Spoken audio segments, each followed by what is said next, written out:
So you're saying I'm a useless piece of that no one cares if I die? Okay, thank you. Guess what? That's going on YouTube too. You got some cuts on your neck or something? From Gramps. From Gramps? This is Christopher Amore, and this won't be the first time he tries to play the victim. I went back to the house crying. I called Haley's mom. Gramps is pushing me still. She's saying he'd call the police. I don't want to call the police because of my past. It makes me scared. Don't let these hysterics fool you. They mask a very different, darker person. You're tired of what with him? Tired of threatening him. You're tired of threatening him? Yeah. I just don't want to deal with him anymore. You just don't want to deal with him anymore? On March 27, 2023, police dispatch in the city of Spring Hill, Florida, received a call from a concerned neighbor. Office operator 33, this line is recorded. Hi, my name is John Rubino. I'm at 0 Casa Grande Circle. My neighbor across the street, I'm not getting any response or activities from them since about 8 o'clock last night, and they missed appointments. I'm really concerned something may have happened to them. I think we should have a deputy go to the door. Okay, do you know if they have a history of mental illness? The grandson does, absolutely. He has Asperger's, and the last week and a half he's been extremely agitated. His girlfriend broke up with him, and it's really been uncomfortable. Police would promptly arrive at the address, and quoting the official police report, they observed a dark-colored substance to be smeared on a wall of one of the rooms. They also noticed several items inside the residence to be knocked over, including a TV, which indicated to them signs of a struggle. After making entry, the officers quickly found 80-year-old Guy Rusty Amore Sr. dead on the master bedroom floor. Sleeping upstairs was his grandson, 24-year-old Christopher Amore, who would swiftly be taken into custody and taken to the police station for questioning. Before the interrogation can begin, a paramedic comes in to check Christopher's obvious injuries. Christopher, how you doing? My name's Tom. Can you stand up for a second? You got some cuts on your hands, or your neck. Can you stand up? He's been needing help to walk. You okay? Just stand. I don't want you to go too far. Are you uneasy? Look at me for a sec. You got some cuts on your neck or something? From Gramps. From Gramps? Okay, we're not going to ask any questions or nothing right now. I just want to see what you got. Can you turn around for me with it? I don't want you to fall down. Did you take something today? 88 Stevens. Eight? 88 Stevens. Oh, okay. Let me turn this off.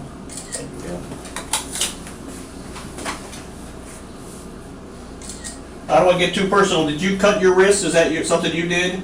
No, it's with him. With him? Yeah. Okay. All right. Okay. Anything else on you that you got hurt? You okay? Yeah, just some water, please. Some water? Yeah. I'll get this young man to bring you a bottle back, okay? That good for right now? All right.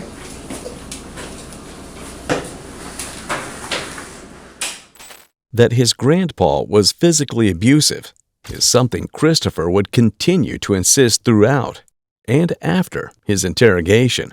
After being medically cleared, he is Mirandized, and the interrogation begins. The situation gets very strange very quickly.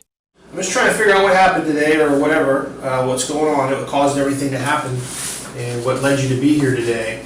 So let me ask you a couple questions. Who lives in that house with you where you were at today? Who stays there? Grandfather. Your grandfather, and who's that? My grandfather, Guy Amore. Roy? Guy. Guy Amore? Yeah. Okay, he's your grandfather? Yeah. Okay. And how long have you been living there with him? Old. When? 9 months old. Did they raise you since you were a little baby? Yeah. Okay. Where's your grandma? She was mold too. Where's she at?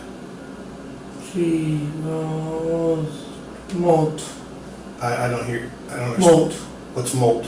MOOT. Mood? Mold.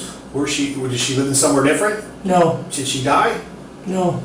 Does she live in that house? Yeah. Where is she? Is she on vacation? No. Where is she? She, this lives with me. She lives with you? What's your Yeah. grandmom's name? Agnes, Agnes. All right, and when's the last time you saw her? Has it been a long time? No. Okay. And where's your parents at? Are they in Florida too? I really have talked to them. You don't talk to them? Not really. All right. Both his grandmother and mother are dead, and have been for some time. Christopher's confused, nonsensical answers here, as well as his slurred speech, give the impression of someone who's drunk or otherwise cognitively impaired. We'll return to this train of thought shortly, as Christopher tries to tell his story. What happened? What happened in your grandfather's house? Did something happen there? Because you got cuts on you. What happened? Organization.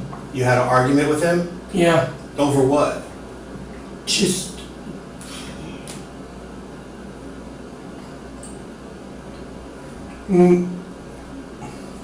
What caused the argument? Us. Just you and him? It was a personal argument between the two of you? Yeah. Did you guys argue in the past at all? Are you usually get along together? We Or? usually get along. Okay. So what made you guys not get along? What happened? Something had to happen for you to get scratches on your arm.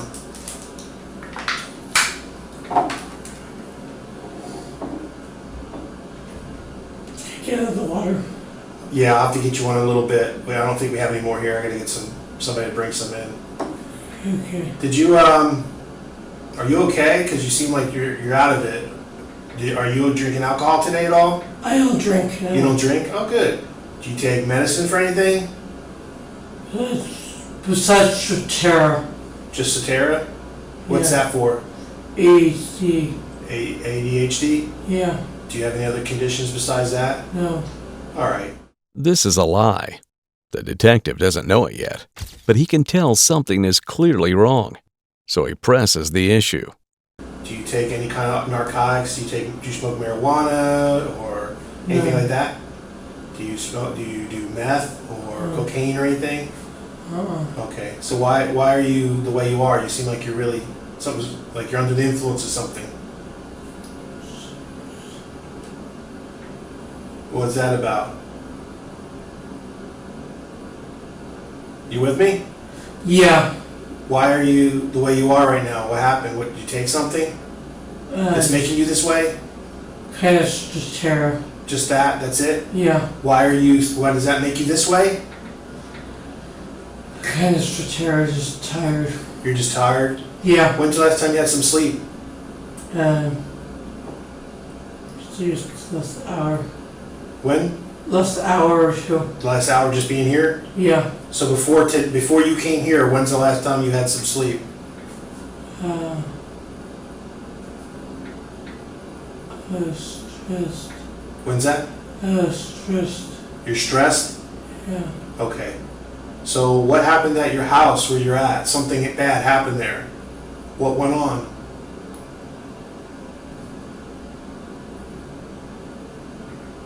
Christopher, you with me? Yeah. What happened at your house? It's an argument. It's just an argument? Yeah.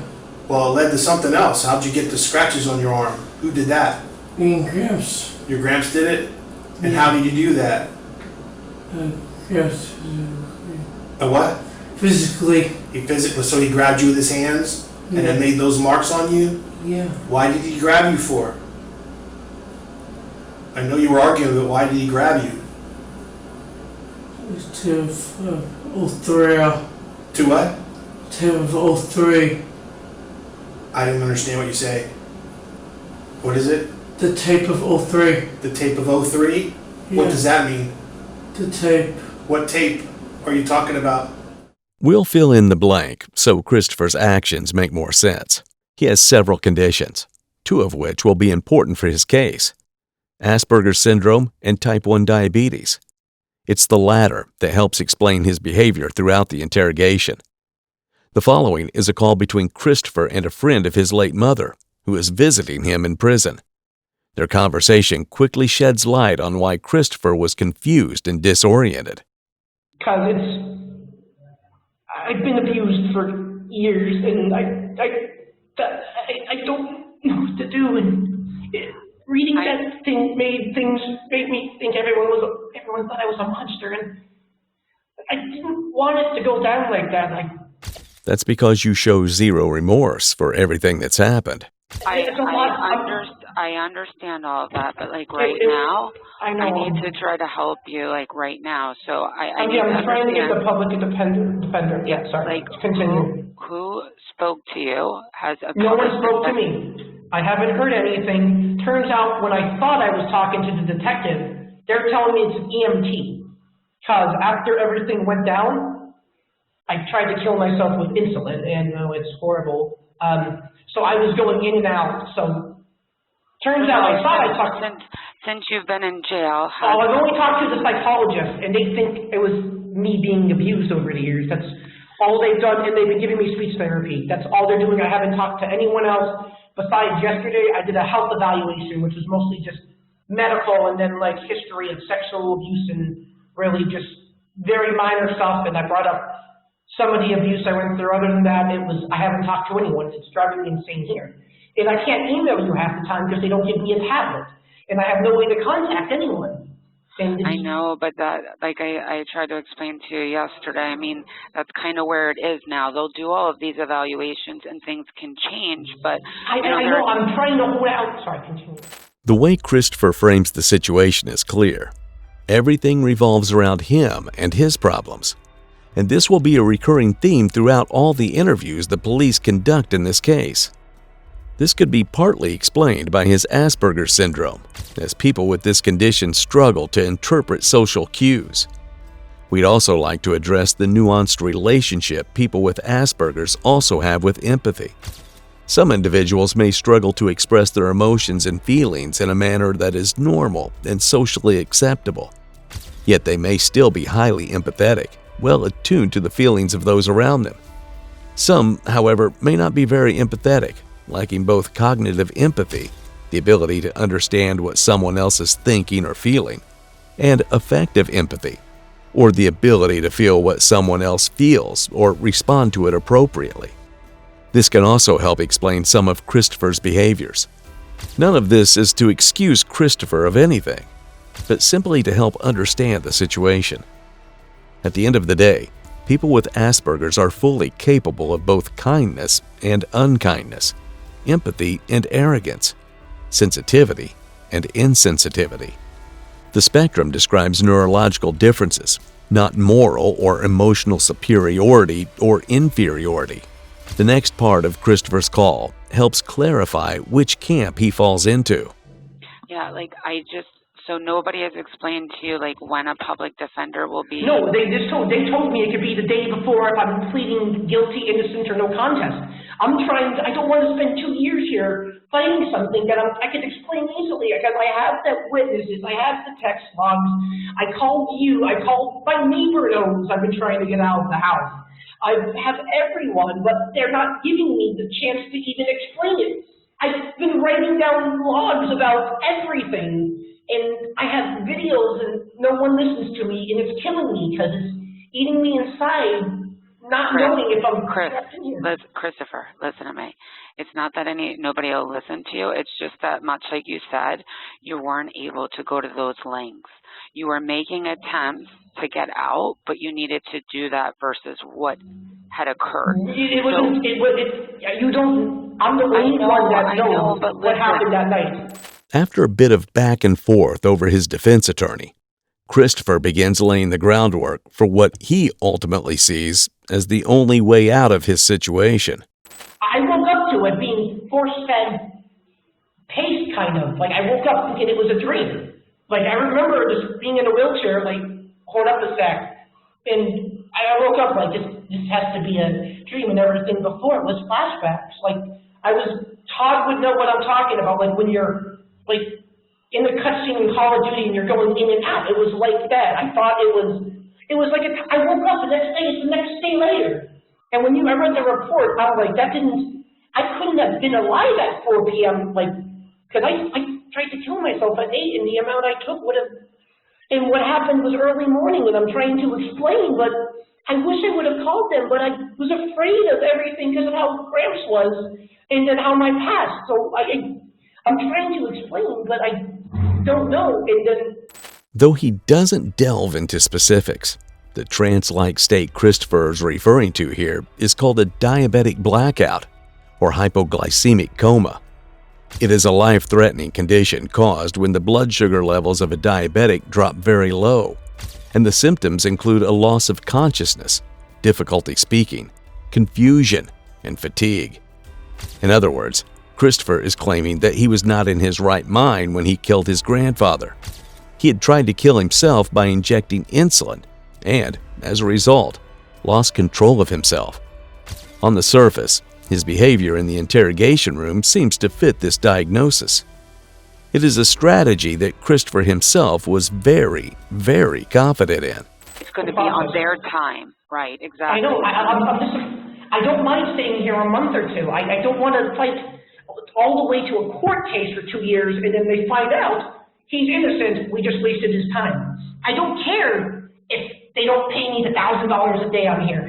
The money's not worth the time. I just want to be home and happy. And when you said it was anger, it wasn't anger. It wasn't anything like that. And Haley was the only person that knew, and that's why I was trying to get you to talk to her, because she knows what's been going on. She's the only person I could think of that could, because we're still on good terms. She didn't leave me for anger, like anger. It was me and her fighting each other, like arguing, like a toxic relationship. That said, there is something that concerns him. This is not just some situation that's minor. It's a major situation with major allegations against Gramps and major allegations against me. And they can't play it risky at this point. They don't know if I'm faking or I'm being serious, and they can't risk it. It's a public safety, and I know that. I understand that fully, and I don't mind. I don't mind, and I know my life. I know how, you know how hectic and crazy my life gets. I don't mind sitting here. My life is crazy. That one time I went to the gas station, remember? Next thing you know, I'm caught up in a police chase because a guy's running from Pasco and Hernando at the new Circle K. Remember my life. I know how to deal with the thing. I feel like, in the end, no, everyone's going to disregard the evidence and just say, guilty, you're a murderer, when I'm not. Let's head back to the interrogation room, where Christopher finally starts to make some sense. At least at first. Say that, what does that mean? Like, this whole, like, dealing with them. Dealing with him is hard to do? Or he's hard to deal with you? I kind of guess both. You guys got a little bit back and forth? Yeah. Okay. When did this start? When did you have this argument? Do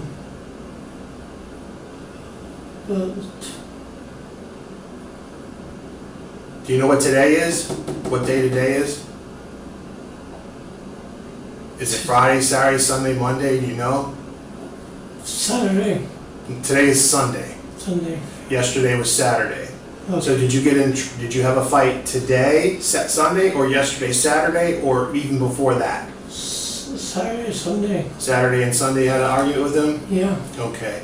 And was he saying anything to you? Did he say anything to you, or what was he arguing about with you? What did he tell you? I just wanted to be Sunday. You just wanted to be Sunday? Yeah. All right. Well, today is Sunday. Okay. All right. So when he was arguing with you, what was he arguing about? Do you remember why he was angry at you? You don't remember? Is that what you told me? You don't remember? Okay. Can you stay away for me? Yeah. I know you're tired. The other guy's going to get you some more water. But I need you to help me out here because I got to understand what happened at your house. Because I'm really not sure what happened. So you were there and you can tell me what happened. That's about the extent of his lucidity for a little while. Let's change tack a bit and talk about the environment in the Amore house. According to Christopher's uncle, Guy Amore Jr., it wasn't a peaceful one. I have nothing to do with them. Well, my mom's been bedridden for right around when COVID started. And when I first moved here in 15, I used to go there all the time, because I've been away from them for so long because I worked up in New York. But they're not. There's a lot of yelling and screaming. So when I'd go there for Sunday dinner. Eventually, it just started getting old. The yelling and screaming. My father yelled at my mom yelling at Christopher. It was just a circle. So I just distanced myself from it. Every once in a while, I pop my head and say hello. Still, if anything ever turned physical, it wasn't Grandpa's fault, according to Guy Jr. He was going through all his problems. Grandpa threatened me, this and that. I'm like, and I could show you stuff, but if you've ever, how can I explain it? My father never beat me, and I don't think he ever put a finger on this kid. Yeah.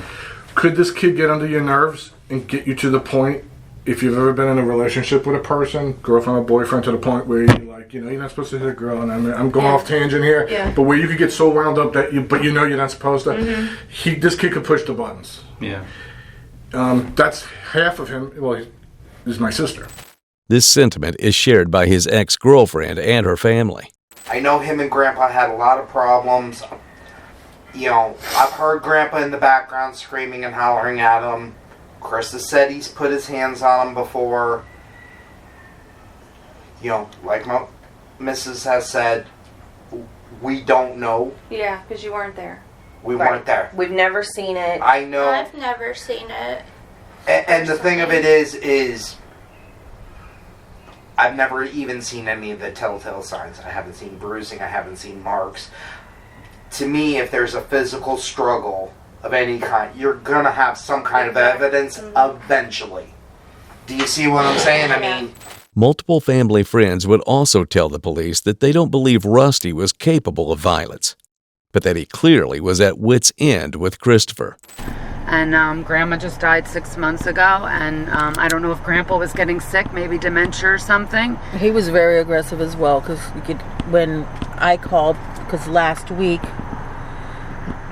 my son called me that he had called, and he goes, "Mom, something's up. Call Christopher, see what's going on." I said, "Okay." So I called Christopher and he didn't answer his phone. So because I didn't hear from Christopher, I called the house number to call me, and I spoke to him. And Russ he was not happy that we were calling. But as Barb says, he was very private, and he didn't want people knowing any business. Yeah.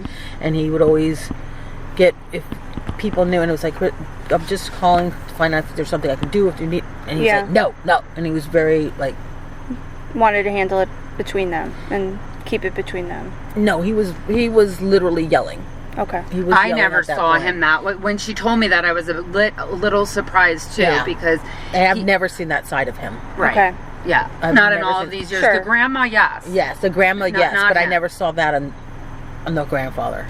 The same would be said by his ex-girlfriend's family, who spoke on the phone with Christopher and Rusty the night of the murder. It was Haley's phone. She didn't answer. So then he called my phone, and I answered. And I just laid into him. I told him this was ridiculous, that he's not, self-soothing, that he's not, taking any responsibility for everything. He just keeps saying, I'm freaking out, I'm having a panic attack, and you are an adult, you have so much control over yourself type person. Yes. And he doesn't want to accept any responsibility. And so we were on the phone, I don't know, 10, 15 minutes, something like that. And then we hung up, and then he calls back, and it's very muffled. And I'm like, "Chris, I can't hear you." And he's like, "Grandpa's at it again."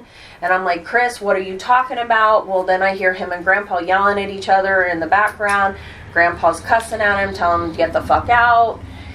Chris is going back and forth, and I made him put Grandpa on the phone. I told Grandpa, I said, "You need to call the cops." I said, "You need to have him Baker acted." He's like, "I can't deal with this shit anymore." I said, "I know." I said, "But cussing at him or putting hands on him doesn't help." He's like, "I don't put my hands on him." I said, "Okay, cussing at him does not help."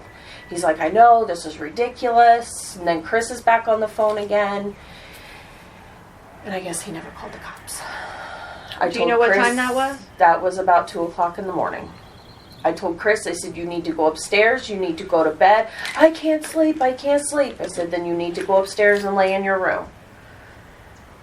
And that was the last we heard. Nobody seems to have been spared from Christopher's downward spiral. According to his ex-girlfriend, the relationship had been deteriorating since his grandmother died. What was your relationship like with Christopher? I mean, it started out okay, but towards the end, we fought a lot and stuff. What would you guys fight about? Just random stuff. Nothing. Just random stuff. All right. Did you find him to be? I haven't met Christopher. Okay, so I'm gonna ask the question. You're gonna be like, what does this have to do with anything? But I'm trying to get a sense for the type of person that he is. But was he like controlling or jealous or? He was a little bit controlling sometimes. He would get jealous. Okay, would that be things that you guys fought about? Sometimes it would just be what was going on in life. Just okay. And who would instigate the arguments? 9 times out of 10, it would be him. It would be him? Okay. And how would the arguments end, or what would be the end result of all that? Sometimes it would just end where we were calm and happy, and sometimes he'd leave because he was so frustrated. Was there a resolution to anything? Sometimes. Still, Christopher's mental health struggles have plagued him his entire life. And being Baker acted. Okay. So, was he Baker acted recently? Last weekend. It would have been, what was the dates? Oh, I believe you. Okay, so last weekend, what was he Baker acted for? It was a voluntary Baker act. Okay, so he was having thoughts of harming himself? It was... Or somebody else? It was the morning that after she broke up with him that night, he went and had himself Baker acted on the 17th. Okay. From what we were told. All right. So you broke up with him. What was the main reason for that? So it was just kind of becoming a toxic relationship with all the fighting and stuff, and I'd given him a month to kind of fix himself, and we were getting close to a month and he was doing okay, but then he was starting to go backwards, and I didn't want to deal with all that fighting and stuff anymore, so I broke it off. The Baker Act, officially the Florida Mental Health Act, allows for the voluntary or involuntary commitment of an individual with mental illness who is deemed a threat to themselves or others. Returning to the night in question, even if Christopher doesn't remember why he was fighting with his grandpa, a video he sent to his ex-girlfriend's mother certainly does. Here's a video of him and his grandpa arguing on the night of the murder. Camille doesn't care if I die. You said she doesn't give a shit if I die. So you just said Camille's not going to give a shit if I die. What the hell cares about it? Oh. I give a shit about you. Okay. Thank you for putting that on record, too. Okay. So you're saying I'm a useless piece of shit. That no one cares if I die. Nobody cares. Okay. Thank you. Guess what? That's going on YouTube, too. Camille, by the way, is another friend of his late mother's who was involved in his upbringing. Unfortunately for Christopher, his story quickly falls apart from multiple angles.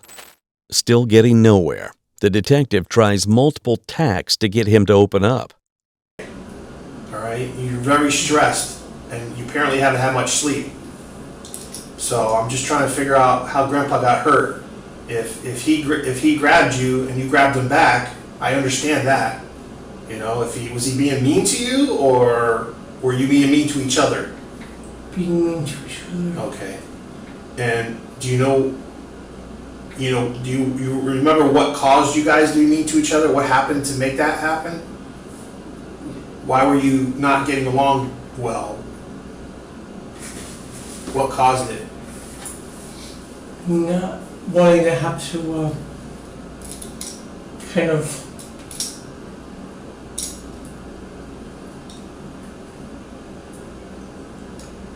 Kind of what? Kind of, so I can actually like overthink. Overthink? Yeah. Okay. Are you good at computers? Yeah. What do you know about computers? Like, what do you know how to do? Because I saw a 3D printer. Is that yours? Yeah. What do you make with that? It's models. Models? What kind of stuff? Like models of what? Anything? Yeah. Like what things have you made? Do you sell them or you just make them for yourself? I do them myself. All right. What kind of things have you made?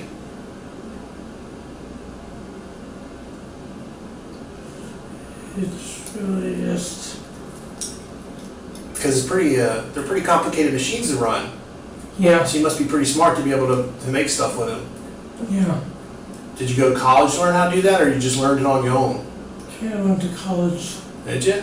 Pretty cool. Immediately after this, however, the first crack emerges when the detective talks about another concerned neighbor and his conversation with Christopher. Yeah, he was painting the living room. He was painting the living room? Did you The bedroom. The bedroom? Did you talk to him today? Yeah. Okay. And what did you talk to him about? Just... What's that? Grandpa's what? Grandpa's bedroom. What about his bedroom? Grandpa's...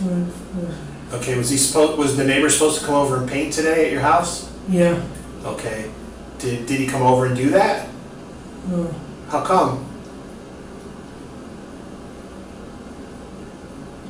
Because of the bedroom. Because of the bedroom? Yeah. Because of what happened there? Just tired. Because what? Who's tired? Yeah. I don't hear you, I'm sorry. Because the bedroom. Because the bedroom what? I'm just trying to figure everything out. I need your help. Can you help me out with that? Yeah. Like, why didn't the painter come to the house today? Because of the bedroom, but what was the matter with the bedroom? Tired. Who's tired? Everyone. Everyone was tired? Yeah. Is that what you told the neighbor not to come over today, or did you tell him to come over and paint? There's nothing to come over. Not to come over? Yeah. Okay. Rusty had been renovating the house and was in the process of having much of the interior repainted by another, Jose Guerrera. At 7:45 in the morning, Christopher stopped by Mr. Guerrera's house and told him not to come and paint today because his grandpa wasn't feeling well. Not feeling well is not the same as being tired. The inconsistencies will only continue to mount even as Christopher remains in a daze. He didn't. Okay, and then what did you do when he didn't let go? Gramps. You what? Gramps. I know that, you said that, but when he didn't let go of you, what did you do?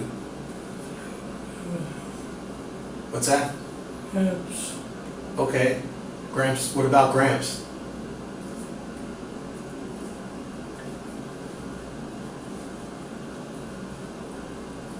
So what happened? Hey, you there? Yeah. You gotta stay awake so I can talk to you. After the table slap, it's time to turn up the heat. How did it change? Because it went from arguing to something else. He grabbed you. You told me you grabbed him on the arms. What did you do back to him? Not to let go. You did what? I was told not to let go. You were told not to let go? Who told you not to let go? Who? My past. Your past told you not to let go? Yeah. Now, when you say not let go, are you mean not let go of him from holding him? Or, Yeah. all right, so you were holding him too? Yeah. And where were you holding him at? What part of his body? Here. You were holding his neck? Yeah. Okay. At some point, did you have a knife? No. Do you know how he got hurt? I will have a threat.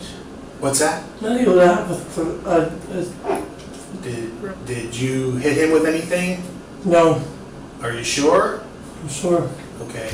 Rusty had been stabbed and bludgeoned with multiple objects.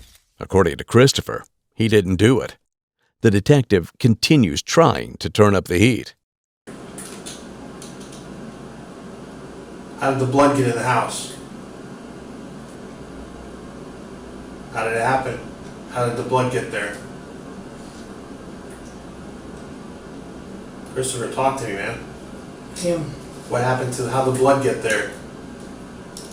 How'd that happen?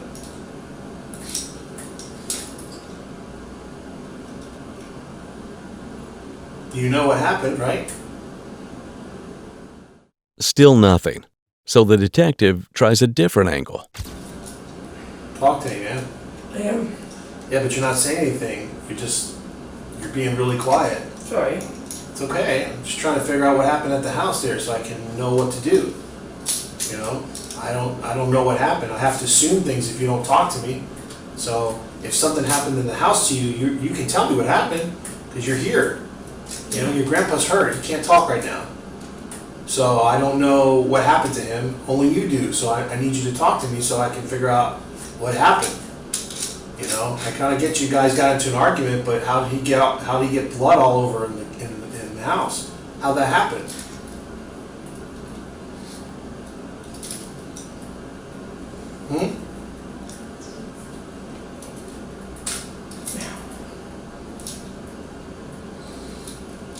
How'd the blood get around the house? What made that happen? Grip. It's more than the grip. Something else happened. What else happened? You graduated high school. You know how to use a 3D printer. You're a smart guy. Okay? Don't stand here and sit here like you don't know nothing. Okay? If something happened to the house, I just want to know what the truth is. That's all. You know? If something happened and something went bad, just tell me what it was that caused it, and then I'm going to know, you know, how things went, and it's going to be okay. You know? I can figure this whole thing out. But if you sit there and you don't talk to me, I don't know how to make things better or how to fix this. Okay? I know something happened, and I know you know because you stayed at the house. Let me ask you this. Did you go to the store today to get something? No. Again, Christopher remains silent, and the little he does speak is nonsense. The detective decides to back down, lowering the temperature and asking less threatening questions. Regular. What? Regular 3 amount. Your regular amount? Yeah. You didn't take too much? No, I didn't. So why are you so tired right now? Why are you acting the way you're acting? Because I'm tired. Okay, well I'm tired too, but I can still talk to you. Why can't you talk to me? I'm not used to dealing with people. It's okay, I'm not here to hurt you or nothing. I'm not trying to do anything bad to you. I'm just trying to find out what happened at your house today, that's all. You can talk to me, I'm okay. I haven't done anything mean to you, have I? No. Okay. Do you have a girlfriend? Christopher, you have a girlfriend? Although this ultimately goes nowhere, the detective finally finds the one thing Christopher wants to talk about. Yeah. Where's she at? Does she live with you? Does your girlfriend live with you there at your house? Every so often. All right. Does she live? Where's your house at? Where's she live at? 6. Yeah. And what's her name? Haley Couch. Haley who? Haley Couch. Haley Couch? Yeah. Okay. How long have you been going out with her? For a while. Really? All right. When's the last time you talked to her? Did you talk to her today? Yeah. Did you tell her what happened at the house? Does she know that you had an argument with your grandpa? Yeah. All right. And what did you tell her? I'm tired of. You told her you were tired? Of threatening with him.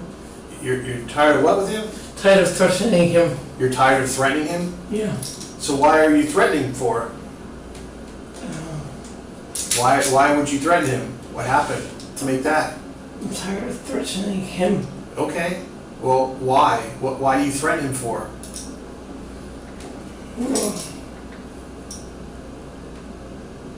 You want to rest for a few minutes before I talk some more? Or you want to tell me some more? Because I want to talk to you. Are you feeling okay, besides being tired?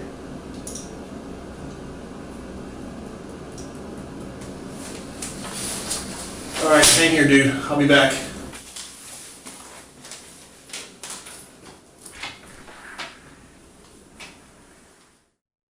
Strangely enough, even after this exchange, Christopher seems to think his girlfriend will be the key to his salvation. This is what he had to tell his mom's friend. And what I really want you to do is just tell Haley, the police just try to speak up about this. Christopher, I cannot reach out to Haley. The public defender can reach out to Haley. If I try to reach out to Haley, she may not even cooperate then with the public defender. We have to make sure that people are going to cooperate. And they subpoena and force them to. That's not right. We can't force them to. They'll have to. Well, the law has to force them to. Exactly. The law. That's why we need a subpoena if we have to. That's why I say I don't want to get into where you don't want to end up tampering something that wasn't needed to be tampered with. I am trying to help you. She's trying to wrap her head around what happened, and then she realizes she's got to go talk to them because she's a missing piece. Right. Right. She'll do what she has to do too. That's exactly right. Because I know she loves me. I know she still wants me back. That won't be the case. In the end, it's okay that Christopher isn't willing or able to talk to the police. He didn't have to. A fellow prisoner turned confidant was more than willing to do it in his stead. According to him, Christopher told him that he killed his grandpa. And here's how he did it. We got in an argument where he had pushed him, Christopher pushed Rusty, and Rusty fell back onto the 70-inch TV where it had broke. They wrestled a little bit, and all the items from the room had been pulled down because they were planning on painting the following day. And on the nightstand, Christopher grabbed a wooden cross off of the nightstand and stabbed Rusty with it. And he says that it broke. Did he say where he stabbed him? In the side. Okay. In the side. And it broke, so he reached up and there was another religious cross that was metal. He grabbed that and tried to stab him. And at that point there, he got up and he looked at his grandfather laying on the ground, and he said, "This has got to end here and now." He says, "I can't take it no more." He goes to the kitchen where he grabs a knife.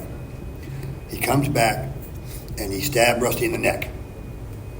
And he said, "Gary, I now know what a fixation is because I seen air bubbles coming out of his neck."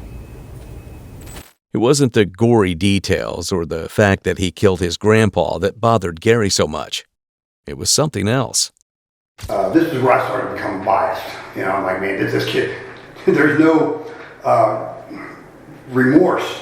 Right. And he'd already started displaying severe anger issues in the cell. Was he displaying that as he's reliving this, or was this before, like in just general? No, this is, he befriended me. Okay. I don't know if it's because of my age or just because I was, listening. Mm-hmm. And I kept telling him, "Listen, you need to be quiet. You need to stop." You were telling him that?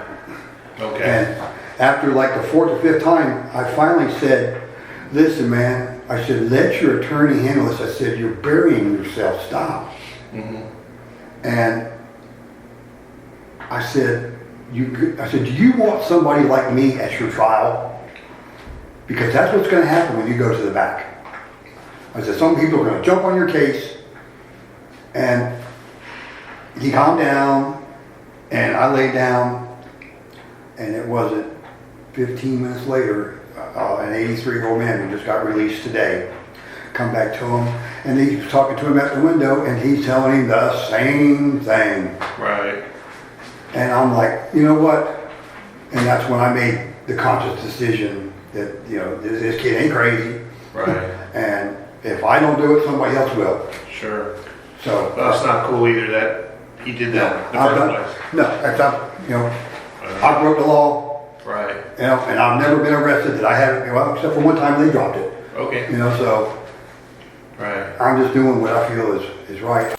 Still, this isn't the critical element of the other prisoner's testimony, even though it pretty much debunks Christopher's later claims that he can't remember anything that happened that night. It's what happens after he killed Rusty that serves as the final nail in the coffin. The neighbor, who apparently was the painter, was supposed to come at 8. So after he had changed clothes, he went and told the neighbor not to come over because his grandfather didn't feel good. So he came back home. He was trying to decide on what he was going to do with the body. And there was a time span from that day that he just didn't know what he was going to do. So he went back upstairs, and because he's a diabetic, he says he took 300 units of insulin, and he injected himself with the insulin. He was going to try to kill himself. In other words, Christopher injected the insulin hours after he killed Rusty in a bid to kill himself. When he was arrested and taken into custody, he really was suffering from a diabetic blackout. But he wasn't when he decided to attack his grandfather, beat him with crosses, and stab him in the neck with a kitchen knife. His fellow prisoner confirms that this was ultimately the plan all along. You got written down there. Okay, and Maury continued telling me that after the fight that he saw Rusty, that the only recourse at that point was to claim self-defense. And he said he tried to stab himself in the throat, said he was going to take himself out. But apparently he didn't have the gonads to do it. Right. He did have, and I'm sure they have a picture of it in booking, where in the larynx. Right. He said he tried to stab himself in the throat. Okay. So much for Gramps did it. Because he was going to claim, he said he had to claim self-defense after seeing. So he told you the stab mark in his neck was from him trying to kill himself. Yes. Not that he was going to use that as self-defense. No, he stabbed himself in the throat. Having his only recourse was to claim self-defense. Okay. So him trying to kill himself was not that mark on his neck. That's not how he tried to kill himself. No, he said it is. Okay. He said he tried to take himself out. Right. But then he couldn't do it. So then he switched it around to try to make. Are you trying to say he switched it around to make it look like he's in self-defense, or self-defense totally on another issue? Correct. Well, gotcha. He continued telling me that after the fight and saw Rusty, that his only recourse at that point was to claim self-defense, and he tried to stab himself in the throat. And it should be noted that he has still has a scab. It's minute now, but it was, and now states that he was in a blackout. And has to use and will use his medical issues as a defense. Okay. In the end, Christopher couldn't decide exactly which story to stick to or keep his mouth shut. It also didn't help his case that just at the very end of his interrogation, he said something that could be taken as an admission of guilt.